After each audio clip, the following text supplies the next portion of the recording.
এয়ারপোর্টে যে গতকাল দুপুর 14:30-এ যে খবর পেয়ে আমরা একে একে 37টা ইউনিট এখানে অক্লান্ত পরিশ্রম করে আমাদের যে 9টা 18-তে নিয়ন্ত্রণ হয়, আমরা 4টা 55 মিনিটে এটা সম্পূর্ণ নির্বাপন ঘোষণা করেছি। এখানে আপনারা জেনে থাকবেন যে কার্গো ভিলেজের যেই কাস্টমস হাউজের অংশটুকু, বিশেষ করে এই কাস্টমস হাউজের অংশ এবং তার সামনে যেই অংশগুলো ছিল, প্রতিটা জায়গাতে আসলে যেই কম্পার্টমেন্টালাইজড একটা ভাগ ভাগ করা ছিল, প্রত্যেকটা জায়গা ছোট ছোট করে ভাগ করা এবং ভিতরে আপনার অনেকগুলো অংশ যেটা আপনার স্টিলের তৈরি, স্টিলের স্ট্রাকচার দিয়ে একতলা দোতলা পর্যন্ত আছে। এখানে অনেক কম্বাসেবল ম্যাটেরিয়াল ছিল, মানে হ্যাজার্ডাস যে ম্যাটেরিয়াল এর লোডটা অনেক বেশি, মানে অকুপেন্সি লোডটা অনেক বেশি, যেটার জন্য আমাদের এত সময় লেগেছে। আর আরেকটা বিষয় যে যেই এখানে যদি অ্যাক্টিভ অথবা প্যাসিভ, মানে আমাদের যে কোনো ধরনের ডিটেকশন সিস্টেম যদি থাকতো এবং তার সাথে প্রোটেকশন সিস্টেম থাকতো, তাহলে হয়তো এতটা দুর্ঘটনা ঘটতোই না। এই ধরনের কোনো বিষয় আমরা এখানে পাইনি, যার কারণে আমাদেরও বেগ পেতে হচ্ছে, আমাদেরও তদন্ত করে বের করতে হবে আসলে কখন কিভাবে এই আগুনটা ধরে। যাই হোক, আমাদের নির্বাপন দিলেও যেহেতু এখানে স্টিল স্ট্রাকচারের ইস্যুটা অনেক বেশি, এরা হিট অনেক অ্যাবজর্ব করেছে এবং হিট এখনো রিলিজ করছে। হিট যেহেতু রিলিজ করছে, তার সাথে তার অথবা অন্যান্য কিছু কম্বাসেবল ম্যাটেরিয়াল রয়ে গিয়েছে, এই জন্য ধোঁয়া কিছুটা দেখতে পাচ্ছেন। তবে ভয়ের কোনো কারণ নাই, কোনো ফ্লেম নাই। আর ফ্লেম যদি হয়ও, তাহলে আমাদের 4টা ইউনিট এখানে অবস্থান করবে টিল যতক্ষণ পর্যন্ত আপনার এই ধোঁয়াগুলো থাকবে। আশা করছি যে বড় ধরনের কোনো দুর্ঘটনা ঘটার সম্ভাবনা নাই, বিধায় আমরা এটা নির্বাপন ঘোষণা করছি। মানে অ্যাক্টিভ এবং প্যাসিভ যে ডিটেকশন এবং প্রোটেকশন সিস্টেম, এটার কথা বলছি। তো এটা আপনার মানে বর্তমান অনুযায়ী আমরা সাজেশন দিচ্ছি যে এটা অবশ্যই বিল্ড আপ করতে হবে, এটা ব্যবস্থা নিতে হবে।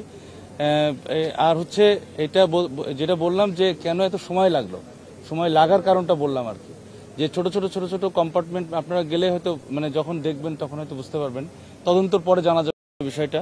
তবে এটা মানে খুব ছোট ছোট মানে ঘরের মতো করে ভিতরে এরকম ভাগ করা, বিভিন্ন মানে ভাগ করার কারণেই এটা হয়তো ভিতরে কেটে কেটে ঢুকতে হয়েছে আমাদের। তো এই স্টিলগুলো কেটে ঢোকাটা একটা বড় কষ্টসাধ্য বিষয় ছিল, এটা একটা ঝুঁকিও ছিল। আমাদের এই চ্যালেঞ্জটা আমরা মোকাবেলা করতে পেরেছি এবং সময় লেগেছে। এই কারণে আমাদের প্রথম দিকে যেহেতু আমরা যদি ভিতরে ঢুকতে পারতাম, মানে সিস্টেমেটিক যে প্রসেসটা থাকে সাধারণত, এক্সিট রুট, আপনার এসকেপ রুট, এইগুলো এখানে কম ছিল এবং এটা খুবই স্টোরটা খুবই আপনার কনজাস্টেড, মানে কি বলবো, মানে জায়গাটাও খুবই ন্যারো, যার কারণে এত কনফাইন্ড স্পেসে আমাদের ফায়ার ফাইটিংয়ে একটু সময় লেগেছে আর কি। কনফাইন্ড স্পেস এবং অনেকগুলো কম্বাসেবল ম্যাটেরিয়াল, সব কিছু মিলিয়ে আমাদেরকে এই সকাল থেকে আপনারা হয়তো দেখে থাকবেন যে এটাকে বিভিন্ন ফায়ার হুক দিয়ে উল্টায় পাল্টায় তারপরে আস্তে আস্তে ধীরে ধীরে এটাকে নির্বাপন করা হয়েছে, সময় লেগেছে এই জন্য। প্রত্যক্ষদর্শীরা জানিয়েছেন যে ফায়ার সার্ভিস আসার পর তাদেরকে বিলম্ব করা হয়েছে, তাৎক্ষণিকভাবে প্রস্তুতি নেই, এই বিষয়ে কিছু বলবেন আপনি? ফায়ার সার্ভিস আসার পরে গতকাল আমাদের ফায়ার সার্ভিস এবং সিভিল ডিফেন্সের ডিজি মহোদয় বলেছেন, এবং আমরাও কোথা থেকে কোনো আমাদের রিপোর্ট পাইনি যে ফায়ার সার্ভিস এখানে আসার পথে কোনো বাধাপ্রাপ্ত হয়েছে অথবা বিলম্ব হয়েছে। এমনি স্বাভাবিক, আপনার ধারণাটা একটু ভুল আছে, আপনার তথ্যটা একটু ভুল আছে, আমি সঠিক করে দিচ্ছি। এখানে যে ফায়ার ফাইটিং সিস্টেমটা আছে, এটা ইন্টারন্যাশনাল একটা মানে অপারেশনাল, মানে এটাকে অপারেশন করার জন্য যে যে কার্যক্রম করার কথা সেটার জন্য আপনার ফায়ার ফাইটিং সিস্টেম রয়েছে, এটা বেবি চকের রয়েছে। আর ফায়ার সার্ভিস এবং সিভিল ডিফেন্স রাষ্ট্রীয় একটা সংস্থা, যার কাজ সব জায়গায় বাংলাদেশের 64টা ডিস্ট্রিক্টে যে কোনো পয়েন্টে সে কাজ করতে পারে। এখানে আসার কথা না, থাকার কথা না, এই ধরনের কোনো রুলস রেগুলেশন অথবা কোনো জায়গায় কোথাও লেখা নেই, ফর ইউর ইনফরমেশন। আর আপনাদের সবার যে একটা জিজ্ঞাসা যে ঢুকতে দেরি হয়েছে কি বাধা দিয়েছে, এই ধরনের কোনো কার্যক্রম অথবা কথাবার্তা অথবা কোনো কিছুই তো আমাদের কোনো তরফ থেকে আমরা পাইনি। আমি জানি না, যে আমরা বুঝতে পারছি না যে আপনাদের বারংবার এই কোশ্চেন আসছে কেন। আমরা আবারও খোলাখুলি বলছি, ফায়ার সার্ভিস সঠিক টাইমেই যেভাবে স্বাভাবিক গতিতে অন্য জায়গায় যায়, সেইভাবে স্বাভাবিক গতিতেই মানে যে যে গতি আমাদের যে নিয়মতান্ত্রিকভাবে যে যে জায়গায় স্পটে আসার কথা আমরা সেভাবে এসেছি এবং এখানে কেউ বাধা দেয়নি অথবা কেউ বিলম্ব করাই নাই। আপনারা মনে হয় বুঝতে পেরেছেন। না, অন্য কেউ বিলম্ব করাই নাই, আমি তো বলে দিচ্ছি।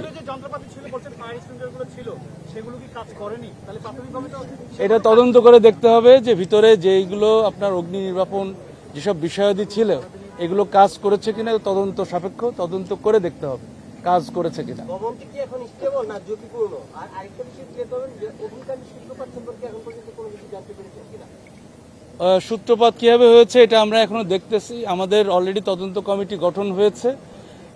এটা আমাদের প্রাথমিক রিপোর্ট এই যে নির্বাপনের পরে সাধারণত হয় এবং তদন্ত কমিটিটাও তার পরপরই হয়। আর এটার জন্য আমাদের একটু সময় দিতে হবে, আমরা একটু দেখে তারপরে আমরা যাচাই বাছাই করে তদন্ত করে বলতে পারবো সূত্রপাতটা কোথা থেকে। আর আর একটা যেটা জিজ্ঞেস করেছিলেন যে এখানকার যে স্ট্রাকচারটা কতটুকু ঝুঁকি, এটা অবশ্যই ঝুঁকিপূর্ণ, কারণ এখানে যেহেতু টেম্পারেচার অনেক হাই ছিল, আপনার 2 দিন প্রায় আজকে দিয়ে 2 দিনই হচ্ছে বলা যায়, 1 দিন প্লাস আর কি 1.5 দিন, 24 ঘন্টা পার হয়ে গিয়েছে। এত টেম্পারেচারের কোনো কিছু সাধারণত কনস্ট্রাকশন ধরে রাখতে পারে না। এই জন্য আমরা ভিতরে দেখেছি বেশ কিছু ফাটল ধরেছে, কলামেও ফাটল ধরেছে। এটা অবশ্যই ঝুঁকিপূর্ণ, তবে অতটা ঝুঁকি নয়। আমরা যেহেতু কাজ করছি, বেশি ঝুঁকিপূর্ণ হলে আমরা হয়তো ভিতরে ঢুকতাম না এখন। তবে এটা ঝুঁকিপূর্ণ হালকা রয়েছে এবং আমি আশা করব যে এই ভবন কর্তৃপক্ষ তারা অবশ্যই এটা জরিপ করে এটা বের করবেন যে কতটুকু ঝুঁকিপূর্ণ।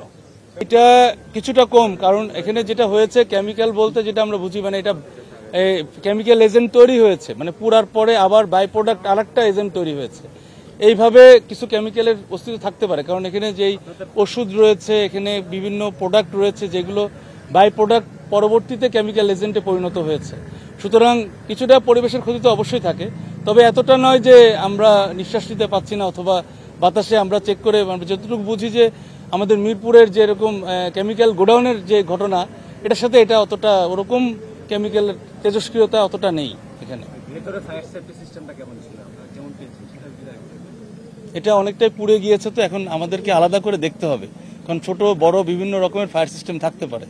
তো জি, আমাদের নির্বাপন শেষ, তবে নির্বাপনের পরে একটা জিনিস বলে রাখি, ধোঁয়া থাকতে পারে। আমরা আবারও বলছি, এজন্য আমাদের গাড়ি, আমাদের যে ইউনিট 4টা থাকবে এখানে, মানে ভবিষ্যতে কোনো অনাকাঙ্ক্ষিত কোনো দুর্ঘটনা এড়ানোর জন্য।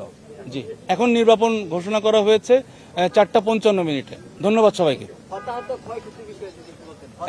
হতাহত এখন পর্যন্ত আমাদের তরফ থেকে 2 জন এবং আনসারের তরফ থেকে কিছু আছে, এটা আমি এক্স্যাক্টলি সংখ্যা বলতে পারছি না।